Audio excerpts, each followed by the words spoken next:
নমস্কার। খবরের অন্তরালের খবর নিয়ে ক্যালকাটা ডায়ালগস থেকে মনোজ দাস বলছি। এখন যে সংলাপটি প্রস্তুত করতে চলেছে আপনাদের সামনে তার দুটি পর্ব। প্রথম পর্বে বাংলাদেশে নির্বাচন কেন হবে না সামনের ফেব্রুয়ারিতে, রমজানের আগে, তার ব্যাখ্যা, এবং দ্বিতীয় পর্ব হলো এই সম্ভাবনার প্রেক্ষিতে আমেরিকার ট্রাম্প প্রশাসন ও ভারতের মোদি প্রশাসন একযোগে বাংলাদেশের ব্যাপারে কি সিদ্ধান্ত নিতে চলেছে সেই ব্যাপারটি। প্রথমে ফেব্রুয়ারিতে নির্বাচন অনুষ্ঠানের সম্ভাবনা নিয়ে কেন অন্যরকম ভাবছে শুধু ভারত বা আমেরিকা নয়, বাংলাদেশের ভিতরের ও বাইরের বিরাট সংখ্যক মানুষ, সেই আলোচনাটা করি।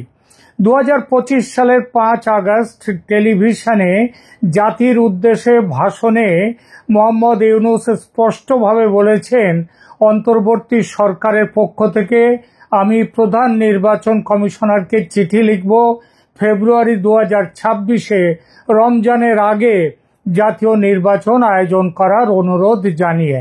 এরপর 2025 সালের 27-28 আগস্ট নির্বাচন কমিশনের সিনিয়র সচিব আক্তার আহমেদ আনুষ্ঠানিকভাবে নির্বাচনের রোডম্যাপ ঘোষণা করেছেন, যেখানে বলা হয়েছে নির্বাচনী তফসিল ডিসেম্বর 2025-এ ঘোষণা হবে, চূড়ান্ত ভোটার তালিকা নভেম্বর 2025-এ প্রকাশিত হবে। 24টি অগ্রাধিকার কাজের তালিকাও তিনি দিয়েছেন। নির্বাচন কমিশন, যা কিনা সাংবিধানিক প্রতিষ্ঠান, আনুষ্ঠানিকভাবে রোডম্যাপ ঘোষণা করেছে। তবু সংশয় ওঠে, কেননা এই সরকারি যেখানে অবৈধ অসাংবিধানিক, সেখানে তার প্রতিষ্ঠান কিভাবে সংবিধান সম্মত হবে? আরও কারণ আছে, যেমন ইউনূসের বিভিন্ন সময়ে তার প্রতিশ্রুতি ভঙ্গের ইতিহাস। ডিসেম্বর 2024-এ তিনি বলেছিলেন নির্বাচন হবে 2025 সালের শেষ দিকে। তারপর জুন 2025-এ এসে ঘোষণা করলেন না 2025-এর শেষ নয়, নির্বাচন হবে 2026-এর এপ্রিলে। আবার আগস্ট 2025-এ পরিবর্তন করে ফেব্রুয়ারি 2026-এ ভোটের কথা বললেন। এই যে ক্রমাগত তারিখ পরিবর্তন, তার সরকারের বিশ্বাসযোগ্যতায় গুরুতর প্রশ্ন তুলেছে। দেশের রাজনৈতিক দলগুলোও বিশ্বাস করে না তার কথা। বিএনপি স্পষ্টভাবে বলেছে, জনগণ প্রশ্ন করতে শুরু করেছে এই সরকারের অধীনে নির্বাচন আদৌ হবে কিনা। বিএনপি নেতা আমির খসরু মাহমুদ চৌধুরী তিনি বলেছেন, সরকার কৌশল করছে, তবে বিলম্বের এই কৌশল কাজ করবে না। এছাড়া সংস্কারের নামে ক্ষমতা আঁকড়ে রাখার একটা অভিযোগও ইউনূসের বিরুদ্ধে। বিএনপি এবং অন্যান্য দল ও তাবৎ রাজনৈতিক বিশ্লেষকদের অভিযোগ যে ইউনূস সংস্কারের নামে নির্বাচন বিলম্বিত করছেন এবং করবেন। ইউনূস নিজেই বলেছেন সংস্কার আগে, তারপর নির্বাচন, যা একটা অনির্দিষ্ট বিলম্বের কিংবা স্থগিত রাখার দরজা কিন্তু খোলা রাখে। 4 নম্বর, রাজনৈতিক বিশ্লেষকরা বলছেন যে ইউনূসের সরকার সিদ্ধান্তহীন, জনবিচ্ছিন্ন এবং ক্রমবর্ধমানভাবে জনগণের স্পন্দন শুনতে পাচ্ছে না। তার মুক্ত ও সুষ্ঠু নির্বাচনের প্রতিশ্রুতি সত্ত্বেও নাগরিকরা এখন তার সরকারকে সিদ্ধান্তহীন এবং বিচ্ছিন্ন হিসেবে দেখছে। 5, জুলাই চার্টার কেলেঙ্কারি। অক্টোবর 2025-এ ঘোষিত জুলাই চার্টার নিয়ে বা জুলাই সনদ নিয়ে গুরুতর সমালোচনা এসেছে যে এটি জাতির সম্মতি ছাড়া একটি চুক্তি, যেখানে বাংলাদেশের 60% বেশি জনগণের যারা প্রতিনিধিত্ব করে সেই আওয়ামী লীগ এবং তারা বাদ পড়েছে। এটি ইউনূসের গণতান্ত্রিক সংস্কার নিয়ে গুরুতর প্রশ্ন তুলছে। সুতরাং নির্বাচন অনুষ্ঠান নিয়ে মানুষের সংশয় ও সন্দেহ অমূলক নয়। তবে অন্য সম্ভাবনা, অর্থাৎ নির্বাচন হতেও পারে, তার একটা ক্ষীণ সম্ভাবনা একেবারে যে রাখেননি এই সরকার তা নয়। এর কারণ নির্বাচন কমিশন আনুষ্ঠানিক রোডম্যাপ দিয়েছে। তাছাড়া আন্তর্জাতিক চাপ বাড়ছে নির্বাচনের জন্য। সেনাবাহিনীর প্রধান 12 থেকে 18 মাসের মধ্যে গণতন্ত্র পুনরুদ্ধারের কথা বলেছেন। তারপর রাজনৈতিক অস্থিরতা এত বেড়েছে যে অনির্দিষ্টকাল ক্ষমতায় থাকা ইউনূসের পক্ষে অসম্ভব। সুতরাং ফেব্রুয়ারি 2026-এর নির্বাচন সম্ভাবনা আছে, কিন্তু নির্বাচনের নিশ্চয়তা নেই। ইউনূসের কথা গুরুত্ব সহকারে নেয়ার যোগ্য, কারণ তিনি প্রধান উপদেষ্টা, নোবেল জয়ী, কিন্তু তিনি আদৌ বিশ্বাসযোগ্য নন। আগামী ডিসেম্বরে যদি প্রকৃতপক্ষে নির্বাচনী তফসিল ঘোষণা হয়, তবে অন্তত বোঝা যাবে এবার সত্যিই নির্বাচন হবে কিনা। কিন্তু ডিসেম্বর অবধি বসে থাকে একটা কথা, তারপরে আরো প্রশ্ন আছে এই নির্বাচন নিয়ে। ধরুন নির্বাচনের ঘোষণা হলো, কিন্তু সেই নির্বাচনে গণতন্ত্র কি প্রতিষ্ঠিত হবে? স্বচ্ছ ও মুক্ত নির্বাচন কি বর্তমান পরিস্থিতিতে আদৌ হওয়া সম্ভব? আওয়ামী লীগকে নির্বাচনে অংশগ্রহণের সুযোগ দেয়া হবে? জামাত, এনসিপি, ইসলামী দলগুলি এবং স্বয়ং মোহাম্মদ ইউনূস চান না যে আওয়ামী লীগের ওপর থেকে নিষেধাজ্ঞা প্রত্যাহার হোক এবং দলটি নির্বাচনে আসুক। এই দলগুলি প্রত্যক্ষভাবে বলছে সে কথা, ইউনূসও বলছেন। আর বিএনপি একই কথা বলছে, তবে ঘুরিয়ে। এক এক সময় এক এক রকম কথা তাদের। তবু যদি আন্তর্জাতিক চাপে আওয়ামী লীগের ওপর থেকে নিষেধাজ্ঞা তুলে নেওয়া হয়, তাহলেও কি এই সরকার স্বচ্ছ ও মুক্ত নির্বাচন করবে? এর স্পষ্ট উত্তর না। লেভেল প্লেইং ফিল্ড দেয়া হবে না আওয়ামী লীগকে। এজন্যই শেখ হাসিনা বলেছেন, মোহাম্মদ ইউনূস থাকতে সুষ্ঠু ভোট হতে পারে না এবং গদি ছাড়বে না ইউনূস। এটা যে হতে পারে এবং হবে, সেটা জানেন মোদি এবং ট্রাম্প প্রশাসন। অথচ চুপ করে বসে থাকা যায় না, অপেক্ষা করা যায় না, তাহলে বাংলাদেশ একেবারেই ধ্বংস হয়ে যাবে। এখন খাদের কিনারে এসে দাঁড়িয়েছে, এরপরে অতল খাদে পড়ে যাবে।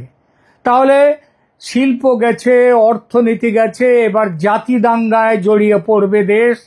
মৌলবাদী শক্তি দেশটাকে দখলের জন্য হন্য হয়ে উঠেছে। নির্বাচনকে রিগিং করে তারা নির্বাচনকে নিজেদের মতো করে ধ্বংস করে তারা ক্ষমতার দখল মজবুত করবে। আর এখানেই আসছে বিকল্প ব্যবস্থা, যে ব্যবস্থা ঠিক করেছেন মোদি ও ট্রাম্পের প্রশাসন একযোগে। এটি আজকের আলোচনার দ্বিতীয় পর্ব।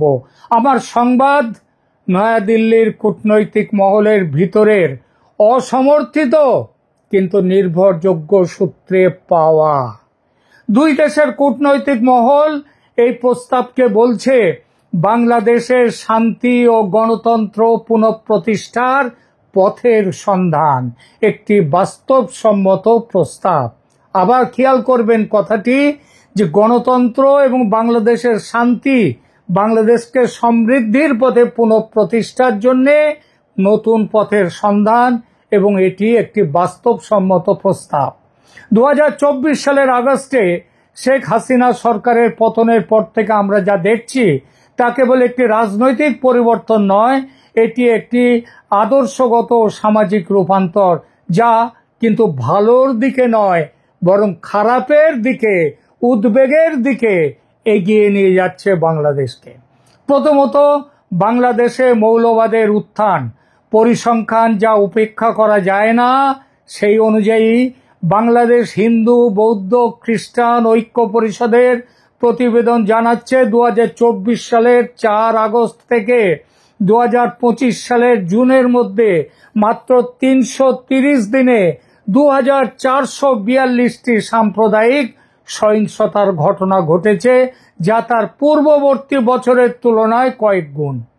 এই সহিংসতায় রয়েছে হত্যা, যৌন নিপীড়ন, গণধর্ষণ, উপাসনালয়ে হামলা, বাড়িঘর দখল এবং সংখ্যালঘুদের জোর করে বিতাড়ন। জাতিসংঘের মানবাধিকার কার্যালয়ের রিপোর্ট বলছে 2024 সালের জুলাই থেকে আগস্ট পর্যন্ত সহিংসতায় 1400 মানুষ নিহত হয়েছে ওই এক মাসে। 1 মাসে 1.5 মাসে নিহত হয়েছে এই সংখ্যক মানুষ, যার মধ্যে 12% শিশু। আরো 22,000 মানুষ আহত হয়েছে। যুক্তরাষ্ট্রের আন্তর্জাতিক ধর্মীয় স্বাধীনতা কমিশন USCIRF জানিয়েছে যে বাংলাদেশের হিন্দু নারীরা অনেক জায়গায় এখন সিঁদুর ও বিন্দি বা টিপ পরা বন্ধ করে দিয়েছেন হয়রানি এড়াবার জন্যে। ইসলামী মৌলবাদী শক্তির পুনরুত্থান ভয়ঙ্করভাবে। আরো উদ্বেগজনক হলো নিষিদ্ধ চরমপন্থী সংগঠনগুলোর প্রকাশ্য পুনরায় জেগে ওঠা। ইউনূস সরকারের অধীনে জামায়াতে ইসলামীর দলীয় নিবন্ধন পুনর্বহাল করা হয়েছে অনেক আগেই। এই সংগঠন 1971 সালে বাংলাদেশের স্বাধীনতা যুদ্ধের বিরুদ্ধে দাঁড়িয়েছিল এবং হাসিনা সরকার তাদের সন্ত্রাস বিরোধী আইনের অধীনে নিষিদ্ধ করেছিল। আর ইউনূস সরকারের আমলে এরাই হচ্ছে এই সরকারের মূল চালিকা শক্তি। এছাড়া হেফাজতে ইসলাম বাংলাদেশ একটি কট্টর মাদ্রাসা ভিত্তিক সংগঠন। এখন প্রকাশ্যে তারা দাবি করছে শরিয়া আইন এবং ব্লাসফেমির জন্য মৃত্যুদণ্ড দিতে হবে। 2025-এর মে মাসে ঢাকায় তাদের বিশাল সমাবেশ তাদের ক্রমবর্ধমান যে প্রভাব সেটা দেখিয়ে দিয়েছে। হিজবুত তাহরীর বাংলাদেশ তারা 2009 সাল থেকে নিষিদ্ধ, এখন প্রকাশ্যে খিলাফত প্রতিষ্ঠার আহ্বান জানাচ্ছে। 2025 সালের মার্চে ঢাকায় তাদের 2000 সমর্থক নিয়ে বিশাল সমাবেশ রাষ্ট্রীয় কর্তৃত্বের প্রতি তাদের প্রকাশ্য অবজ্ঞা প্রদর্শন করেছে। এই সংগঠনের এখন আনুমানিক অন্তত 15,000 সদস্য আছে। আনসারুল্লাহ বাংলা টিম এর প্রধান জসিম-উদ্দিন রহমানীকে অন্তর্বর্তী সরকার মুক্তি দিয়েছে বিচারের আগে, বিচারের বিরোধিতা করে, এবং তিনি 2025 সালে ঢাকার শাহবাগে আওয়ামী লীগ বিরোধী সমাবেশে নেতৃত্ব দিয়েছেন। লস্করে তৈবা, ISI এদের বাংলাদেশ মডিউলের প্রধান হারুন ইজহার প্রকাশ্যে এসেছেন। 2025 সালের এপ্রিলে পহেলগাঁও সন্ত্রাসী হামলার মাত্র ঘণ্টা খানেক পরে বাংলাদেশের অন্তর্বর্তী সরকারের আইন উপদেষ্টা আসিফ নজরুল ঢাকার আইন মন্ত্রণালয়ে হারুন ইজহারের সাথে দেখা করেছেন, বৈঠক করেছেন। এক কথায় বাংলাদেশ এখন মৌলবাদীদের স্বর্গরাজ্য। আমেরিকা এতদিনে বুঝেছে এই মৌলবাদী সন্ত্রাসীরা ইউনূস সরকারের বদান্যতায় দেশটাকে কোন সর্বনাশের দিকে নিয়ে যাচ্ছে। এটা হলে বাংলাদেশ থেকে যেটুকু স্বার্থ রক্ষা হচ্ছিল আমেরিকার, সেটাও আর হবে না। ধ্বংস হবে এই অঞ্চলের যে আঞ্চলিক নিরাপত্তা, সেইটা। দেশটা আর এক আফগানিস্তান হয়ে যাবে। আমেরিকা এতদিন ভাবছিল নির্বাচনের মাধ্যমে সমস্যা মিটবে, এখন দেখছে নির্বাচন অনিশ্চিত। নানান টালবাহানায় নির্বাচন এড়িয়ে যেতে চাইছে সরকার। ইউনূস সরকার সংস্কারের নামে ক্ষমতা আঁকড়ে রাখছে, এই অভিযোগ বহু মানুষের। বিএনপির এবং আওয়ামী লীগ তো বলছেই অনেক আগের থেকেই। অতীতে সব তত্ত্বাবধায়ক সরকার 3 মাসের মধ্যে সুষ্ঠু নির্বাচন করেছে, আর আজ 14 মাস পেরিয়ে গেছে, অথচ সরকারিভাবে এখনো নির্বাচনের দিনক্ষণ ঘোষণা হয়নি। রাজনৈতিক বিশ্লেষকরা সতর্ক করছেন যে এই বিলম্ব বাংলাদেশকে রাজনৈতিক অস্থিরতা এবং সম্ভাব্য সহিংসতার দিকে ঠেলে দিচ্ছে। বিএনপি নেতা সালাউদ্দিন আহমেদ সতর্ক করেছেন যে ফেব্রুয়ারির সময়সীমা মিস করা জাতীয় এবং আঞ্চলিক নিরাপত্তার জন্য গুরুতর পরিণতি ডেকে আনতে পারে। ভারতের উদ্বেগ নিছক কল্পনা নয়, বাস্তব হুমকি। ভারতের উত্তর পূর্বাঞ্চলের 7টি রাজ্য বাংলাদেশের সাথে দীর্ঘ সীমান্ত শেয়ার করে। বাংলাদেশে চরমপন্থী ইসলামী শক্তির উত্থান কেবল তার সংখ্যালঘুদের জন্যই নয়, পুরো অঞ্চলের জন্য, দক্ষিণ এশিয়ার জন্য একটা নিরাপত্তা হুমকি। 2025 সালের ফেব্রুয়ারিতে হোয়াইট হাউসে মোদি ট্রাম্প বৈঠকে ভারতীয় প্রধানমন্ত্রী বাংলাদেশের সাম্প্রতিক ঘটনাবলী নিয়ে তার উদ্বেগ জানিয়েছেন। ভারতের পররাষ্ট্র সচিব বলেছেন, প্রধানমন্ত্রী তার মতামত এবং প্রকৃতপক্ষে বাংলাদেশের সাম্প্রতিক উন্নয়ন সম্পর্কে তার উদ্বেগের কথা রাষ্ট্রপতি ট্রাম্পের সাথে শেয়ার করেছেন। জেনেভা UN মানবাধিকার কাউন্সিলে বাংলাদেশের রাজনৈতিক কর্মী ব্যারিস্টার নিঝুম মজুমদার সতর্ক করেছেন বাংলাদেশে যা ঘটছে তা ভারতের বিরুদ্ধে একটি প্রক্সি যুদ্ধ। টার্গেট হলো ভারত এবং যুদ্ধক্ষেত্র হলো বাংলাদেশ। আমরা এটা মানি যে শেখ হাসিনা সরকার নিখুঁত ছিল না। তার শাসন আমলে গণতান্ত্রিক স্থানের সংকোচন হয়েছে, বিরোধী দলের ওপর দমন পীড়ন হয়েছে এবং 2014, 18, 2024 সালের নির্বাচনে অনিয়ম যে হয়নি, অনিয়মের অভিযোগ যে বাস্তব, সেটাও দেখা গেছে। 2024 সালের জুলাই আগস্টে ছাত্র বিক্ষোভে নিরাপত্তা বাহিনী প্রথমে কঠোর দমন পীড়ন যেটা করেছে সেটাও অসত্য নয়, কিন্তু তার শাসন আমলে বাংলাদেশ যা অর্জন করেছে তাও উপেক্ষা করা যায় না। বাংলাদেশ দক্ষিণ এশিয়ার অন্যতম দ্রুততম বর্ধনশীল অর্থনীতিতে পরিণত হয়েছিল। যদিও নিখুঁত নয়, তবু তার সরকারের অধীনে মৌলবাদী শক্তিগুলো নিয়ন্ত্রণে ছিল। ধর্মীয় সংখ্যালঘুরা অনেক নিরাপত্তা পেত। ধর্মনিরপেক্ষতার একটা মোটামুটি কাঠামো কিন্তু বজায় ছিল। ভারতের সাথে সহযোগিতা অভূতপূর্ব স্তরে পৌঁছেছিল, যা দুই দেশের জন্যই উপকারী ছিল। ভারতের জন্যও ছিল এবং বাংলাদেশের জন্য বেশি বৈতো কম ছিল না। আঞ্চলিক সহযোগিতার একটি পরিবেশ ছিল। বর্তমানে কিছুই নেই। আর এখানেই উঠে এসেছে ভারত আমেরিকা দুদেশের আলোচনায় একটি বাস্তবসম্মত প্রস্তাব। এখন যে পরিস্থিতি তৈরি হয়েছে তাতে বাংলাদেশকে ক্রমবর্ধমান মৌলবাদ ও সহিংসতা থেকে বাঁচাতে একটি অস্বাভাবিক এবং শক্ত পদক্ষেপের প্রয়োজন।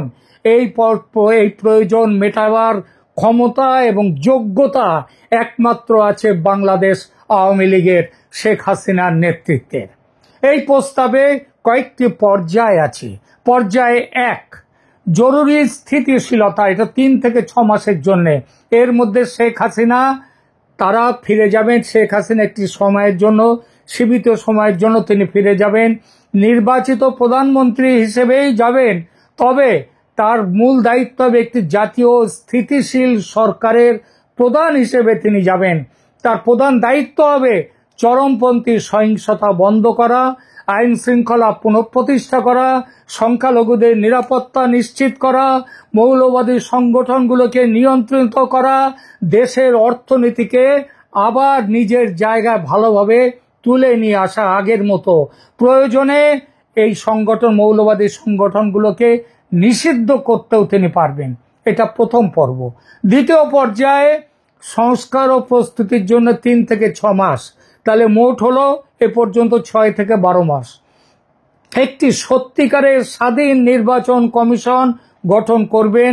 সব রাজনৈতিক দলের সাথে আলোচনা করে দেশকে গণতান্ত্রিক ব্যবস্থার দিকে নিয়ে যাবেন। অবিলম্বে সমস্ত রাজনৈতিক বন্দী ও সাংবাদিকদের মুক্তি দেবেন। ড্রাকোনিয়ান যত কালা কানুন, তার আমলের কালা কানুনকে এই আমলের সরকার ব্যবহার করছে, সেই কালা কানুনগুলোকে বাতিল করে দেয়া। 3 নম্বর এই পর্যায়ের তৃতীয় পর্যায়, গণতান্ত্রিক হস্তান্তর। 6 মাসের মধ্যে একটি মুক্ত, সুষ্ঠু, অন্তর্ভুক্তিমূলক নির্বাচনের ব্যবস্থা তিনি করবেন। সব দল তাতে সমানভাবে অংশ নেবেন। কেন এই যে 3 পর্বের ব্যাপারটা, কেন এটা কাজ করতে পারে? মার্কিন প্রেসিডেন্ট ট্রাম্প স্পষ্টভাবে বলেছেন যে তিনি বাংলাদেশের বিষয়টি প্রধানমন্ত্রী মোদির ওপর ছেড়ে দিয়েছেন। এটি ভারতকে এই সংকটের সমাধানে নেতৃত্ব দেওয়ার সুযোগ দিয়েছে এবং ভারতের প্রধানমন্ত্রী মোদি ভারতের পক্ষ থেকে এই প্রস্তাব আমেরিকাকে দিয়েছেন এবং আমেরিকা প্রথমভাবে এই প্রস্তাব মেনে নিয়েছে।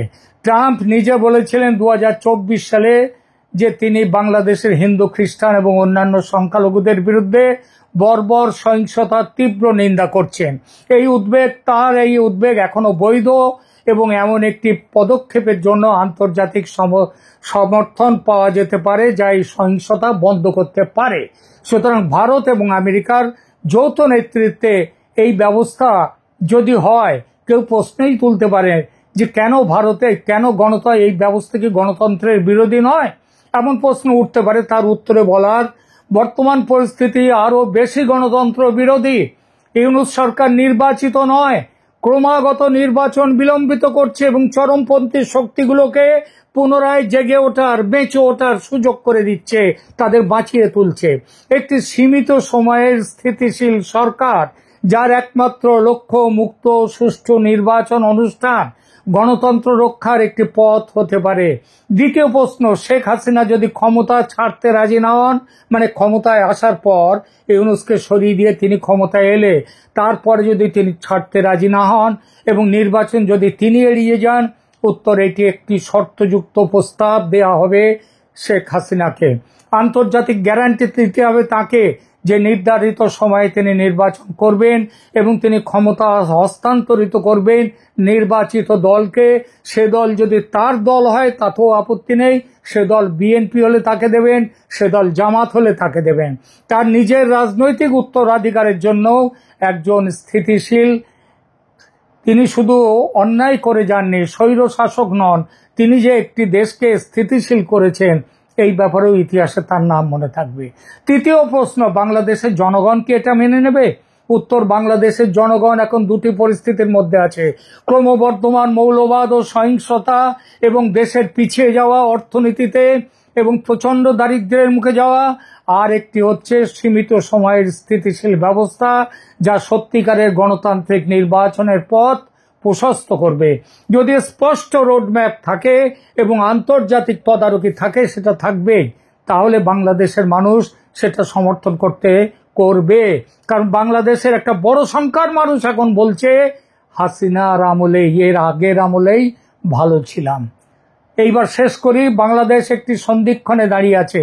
একদিকে ইসলামী মৌলবাদ, সাম্প্রদায়িক সহিংসতা এবং আঞ্চলিক অস্থিরতার পথ, অন্যদিকে রয়েছে স্থিতিশীলতা, ধর্মনিরপেক্ষতা এবং সত্যিকারের গণতন্ত্রের সম্ভাবনার পথ। ইতিহাস আমাদের শিখিয়েছে যে কখনো কখনো অস্বাভাবিক পরিস্থিতিতে অস্বাভাবিক সমাধানের প্রয়োজন হয়। দ্বিতীয় বিশ্বযুদ্ধের পর জার্মানি এবং জাপানে, দক্ষিণ আফ্রিকায় বর্ণবাদের পর এবং অন্যান্য অনেক দেশে ক্রান্তিকালীন ব্যবস্থা গণতন্ত্র পুনঃপ্রতিষ্ঠায় সাহায্য করেছে। বাংলাদেশের সংকট শুধু বাংলাদেশের নয়, এটা দক্ষিণ এশিয়ার সংকট, এটি গণতন্ত্র বনাম মৌলবাদের সংকট, এবং এই সংকটের সমাধানে ভারত, মার্কিন যুক্তরাষ্ট্র এবং আন্তর্জাতিক সম্প্রদায়ের সক্রিয় ভূমিকা প্রয়োজন।